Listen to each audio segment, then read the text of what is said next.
Hello friends, রিবু activity চ্যানেলে তোমাদের সবাইকে স্বাগত। আশা করছি তোমরা সবাই ভালো আছো। আজকে আমি তোমাদের সাথে শেয়ার করব সামার স্পেশাল চকলেট লস্যির একটি সহজ রেসিপি। লস্যি এমনিতেই আমরা গরমকালে খুবই পছন্দ করি, আর তা যদি এত টেস্টি করে বানানো হয় তাহলে তো মন প্রাণ জুড়িয়ে যাবে।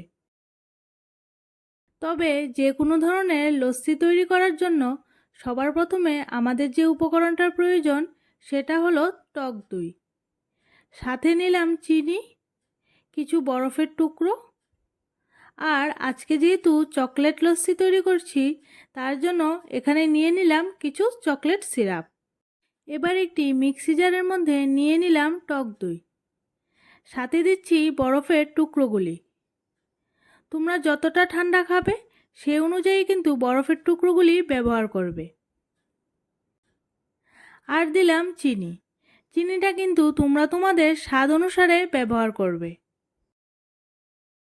আর দিচ্ছি 1 টিস্পুন মতো কোকো পাউডার। দিয়ে দিচ্ছি চকলেট সিরাপ। সবার শেষে এর মধ্যে অ্যাড করলাম সামান্য পরিমাণে জল।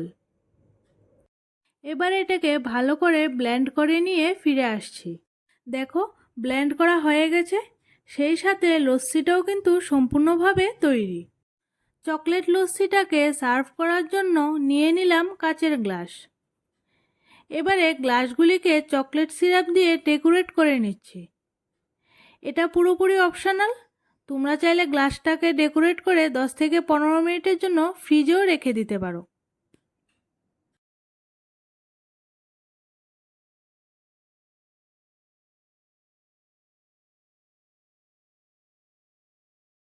একইভাবে 3টে গ্লাসকেই ডেকোরেট করে নিলাম।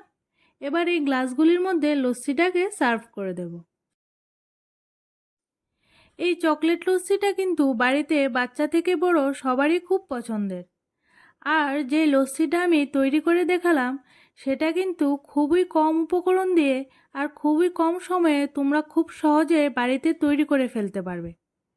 সো তোমরাও বাড়িতে ট্রাই করো, আর আমাকে কমেন্টে জানিও যে তোমাদের রেসিপিটা কেমন লাগলো।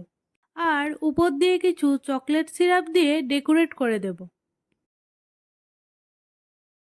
প্রতিদিনের মতো আজকের এই রেসিপিটাও যদি তোমাদের ভালো লেগে থাকে তাহলে একটি লাইক করে ফ্রেন্ডস এবং ফ্যামিলির সাথে শেয়ার করো।